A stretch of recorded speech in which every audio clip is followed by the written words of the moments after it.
Hey guys, Brett here, and to start off, I want to take a look at a test post that I made to my own Tab Engine fan page.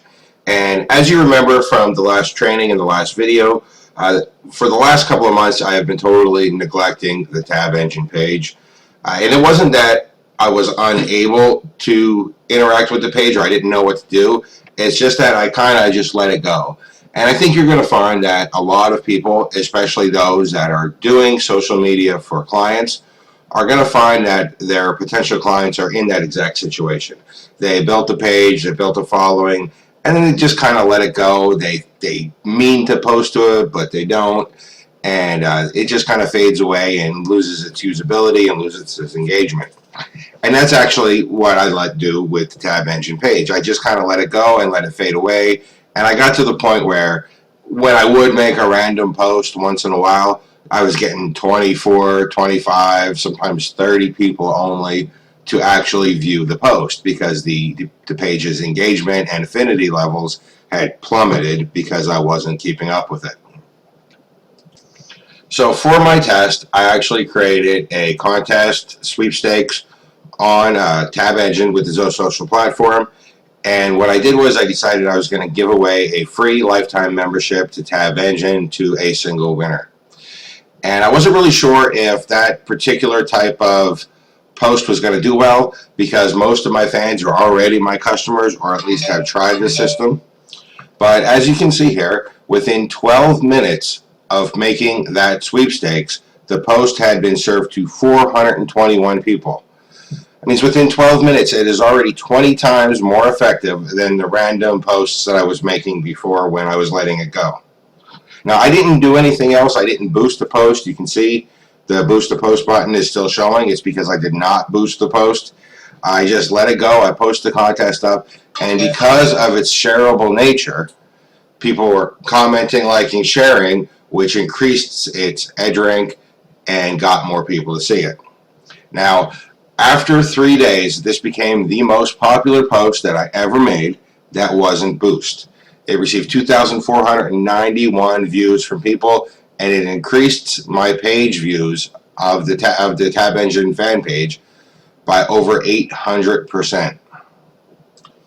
So as you can see, right from the door, just this one sweepstakes took a dead page and changed it so now thousands of people are seeing its posts. Now, it's important to remember that my future posts are not going to get the exact same engagement as this. It may be a little lower, but by doing multiple contests steadily and then continuing to post regular content, I can very easily keep this page's engagement up into the 2,000, 3,000 range, which is about 15% of the fans viewing my posts.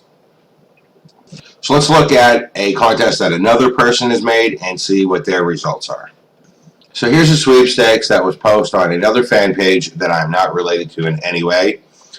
And what you can actually see is this sweepstakes has gotten tons of likes, shares, comments. What I really was impressed by is the fact that this post got a lot of shares. You see, shares are not required to win a sweepstakes. People were completely doing this and sharing it on their own. And that is because this is a shareable post now. It's something people want to share. You can win something. They want to tell their friends about it. They don't want to tell their friends about a generic link to your sales page, but for a sweepstakes or a contest, they will tell their friends, they will share, even though they're not required to. Now, the owner of this fan page has reported that this post has gotten the best engagement ever of any post they ever had. They said very clearly that normally their posts get shown to a large percentage of their fans, but they usually don't get the great engagement. But this post has now gotten them great engagement. And that is because this post entices engagement because people are required to engage. They're required to like. It gets shown to their friends. They want to share it because it's something that's worth sharing. And that just brings more people in over and over again. Okay, so what are some of the key elements that should be in every single post contest? The first thing is always get to the point really quick. You can see in this particular post, it says the very first line, win a custom sign language shirt with your name in ASL. Now, right from the door, it is telling them that they could win something. And that is important. Just get to the point. Don't mess around. People are fast-minded. They're going to leave real quick. They don't have a huge attention span. So you really want to get right to it. You want to tell them exactly what they need to do in order to win. You can see this one enumerates specific steps on what they have to do. And this is important as well, because if you don't tell people exactly what to do, they won't do it. It's that simple. And finally, you want to include a cool graphic that's going to make your post stand out in the timeline. Remember, when your post is in the timeline, or actually on the users, it's called their news feed. When your post is in the news feed, it's just one of many posts. You need something to make it jump out and grab people's attention. And this graphic is perfect. It's got a bright border on it. It makes it jump out. And it says very clearly, win a custom sign language shirt. So this is a great graphic to be adding to the post as well. It will make it much more visible in the news feed and make it stand out. All right, so this is something that's really important that I wanted to talk about in depth in this particular video. And it's what about collecting emails? You know, collecting emails seems to be the primary concern for a lot of people doing contests on Facebook, even if they're not using the social platform. It seems to be their primary concern. They just want to collect emails. And I'm going to tell you something that seems counterintuitive, but let me explain exactly why I'm saying this. Collecting emails should not be your primary goal. It should be a secondary side goal. It shouldn't be the major reason why you're running your contest. Now, let me explain why I say this. Okay, so people complain that only 5 or 10% of their fans will see their posts on their fan page. And if you do some work, post some quality content, post some shareable posts, you can get that number up to 15 or 20% of your fans will see your posts. Well, this is comparable to email open rates. When you have an email list, you're only going to get about 15% of the people on your list to actually open and read your email. So when you think about it, it makes almost no sense to take 20% of your fans and try to collect their emails, so that way you can only have 15% of that 20% actually open the emails. That's kind of silly. And I'm not saying that you shouldn't try to collect emails. I'm just saying it makes no sense to take this large fan base of, say, 1,000 fans. Say if you get 20% of them to view your post, so now you have 200 people that view your post, and let's just say they all opt in to your list. Okay, so now you have 200 people on your list, but only 15% of those people are actually going to open your email. So now you only have 30 people actually open your email. So you took 1,000 fans and turned it into 30 people reading your emails. That makes no sense. Why not just keep posting quality, shareable content and keep 200 people viewing your posts instead of 30 people viewing your emails? It makes a lot more sense when you think about it. Something else to keep in mind, that when you send an email, there's no chance that it will ever be seen by anybody other than the person that you sent the email to. People don't get an email, read it, and say, oh, wow, I'm going to forward this to my friend. It just doesn't happen. So there's a one-to-one with sending an email. One person that gets sent to, one person will see it, maybe, because only about 15% are going to open. So when you post, though, to Facebook, you get about 15 or 20% of your fans to view the post, but there's also the chance that they are going to share it with their friends. So there is a possibility to get a 1 to 2 or even a 1 to 3. So even though the open rates are comparable with Facebook and email, the chance of going viral is 0 with an email. But you do have that chance with Facebook. The thing that I really want to stress to everybody watching this video is that fan pages should not be seen as a way to build a list. They should be seen as a way to contact potential customers or current customers. They should be considered a second list. It is super inefficient to be trying to take your fans and then convert them into email subscribers. It's very wasteful. What you should be doing is trying to engage your fans as well as possible So that way you can contact them whenever you want, whenever you need to, in another way. It's a second way to contact your customers or your potential customers, not a way to build an email list. All right, so I know that despite everything I just said about collecting emails through your fan page being inefficient, that people are still going to want to do it. And it is still worthwhile because, I mean, if you have them on your fan page and you have them on your email list, you have two ways of contacting them, and two ways of contacting people are a lot better than one. And while I still say it shouldn't be a primary concern, it is worthwhile to try to collect a couple of emails. So the way you collect an email with a Zosocial contest is by adding a lead page to your contest post. And that is when there's a small link, usually underneath.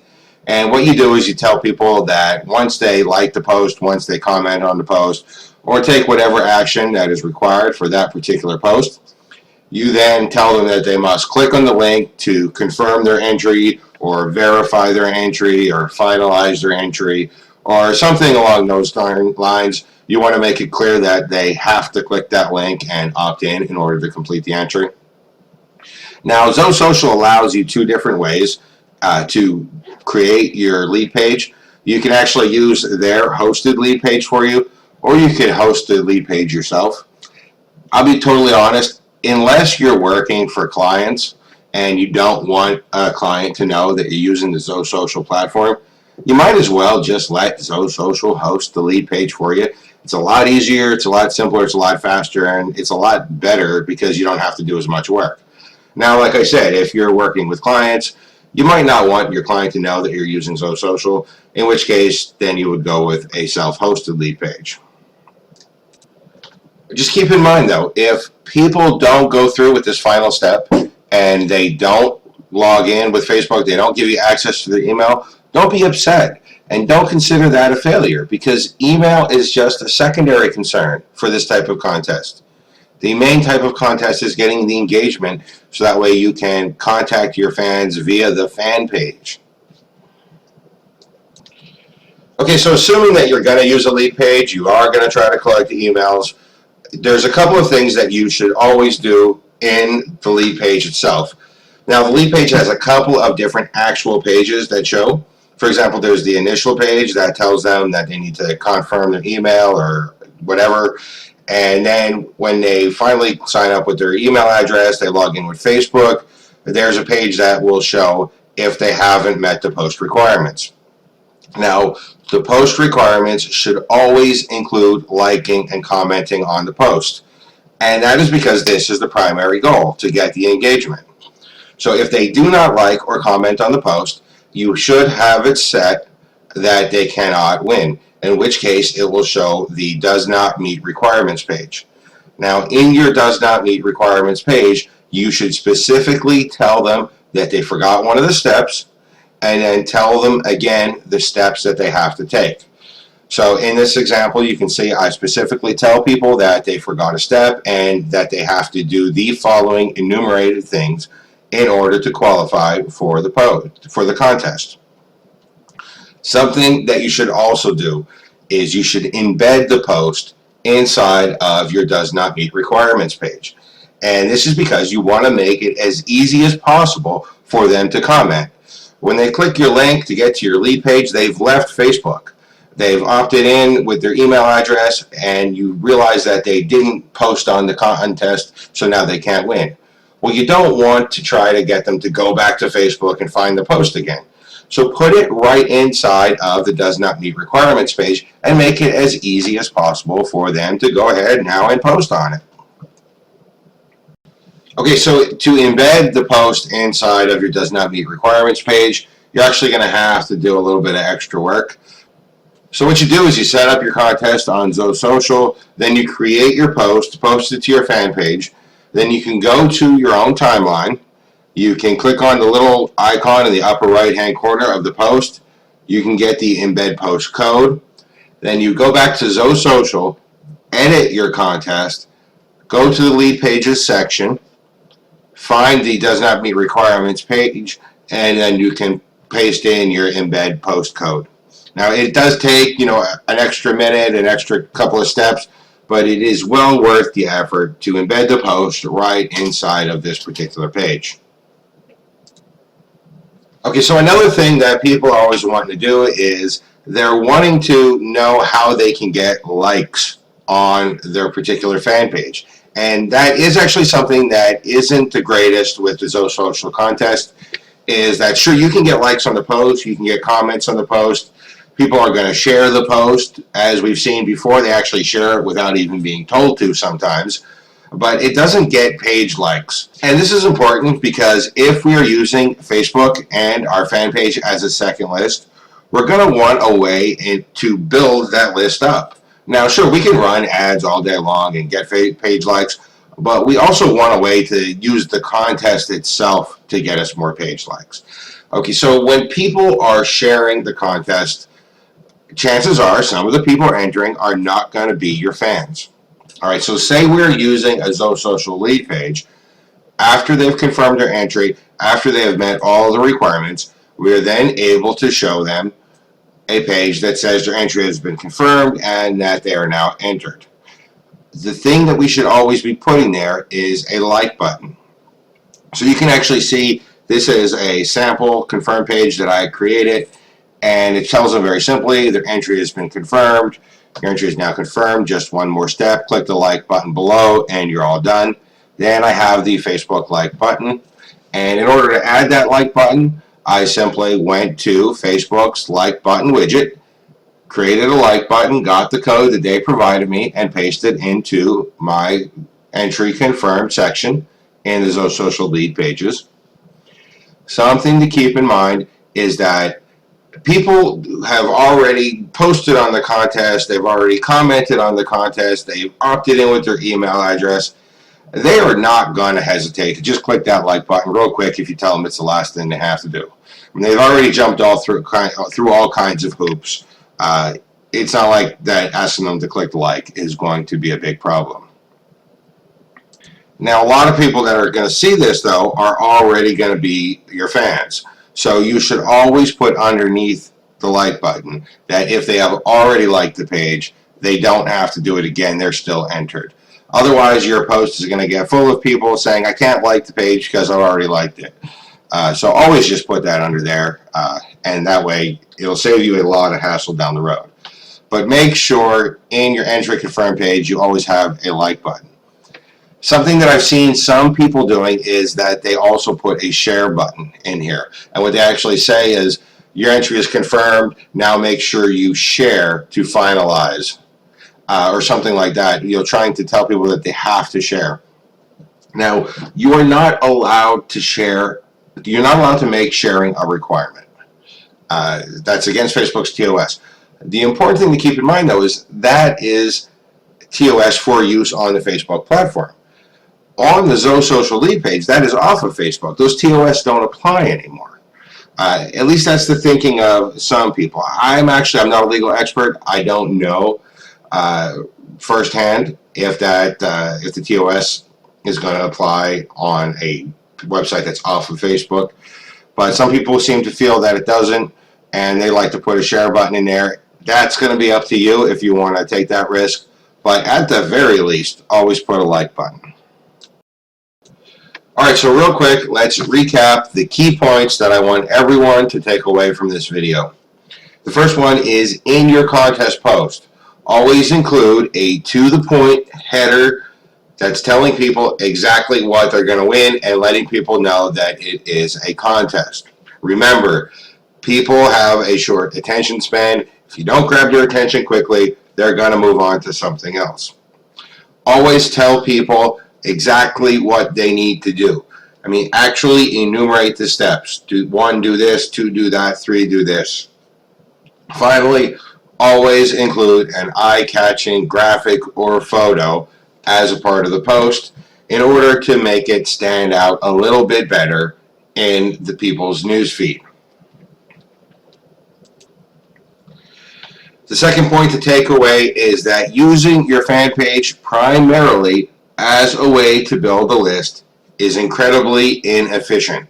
It makes absolutely no sense to take 20% of the fans that are going to view your post and then do all kinds of work to convert them into an email list, which is only going to get a 15% open rate of that 20% of the fans that you were able to contact. You need to treat your list and your fan page as a second list, not as a way to build a list. The final thing to take away is if you are going to use a lead page to try to collect some emails, which isn't a bad idea, it just shouldn't be the primary idea, you should always include the post in the does not meet requirements section.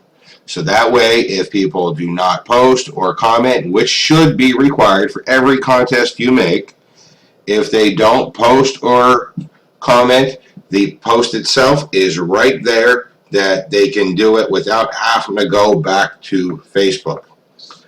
Finally, when the entry is confirmed, there's a specific section there. You should always have at least a like button in there, so that way non-fans that are entering your contest via shares can become fans. Also, if you're feeling a little frisky, you can put a share button in there, but that is depending on how you interpret Facebook's terms of service.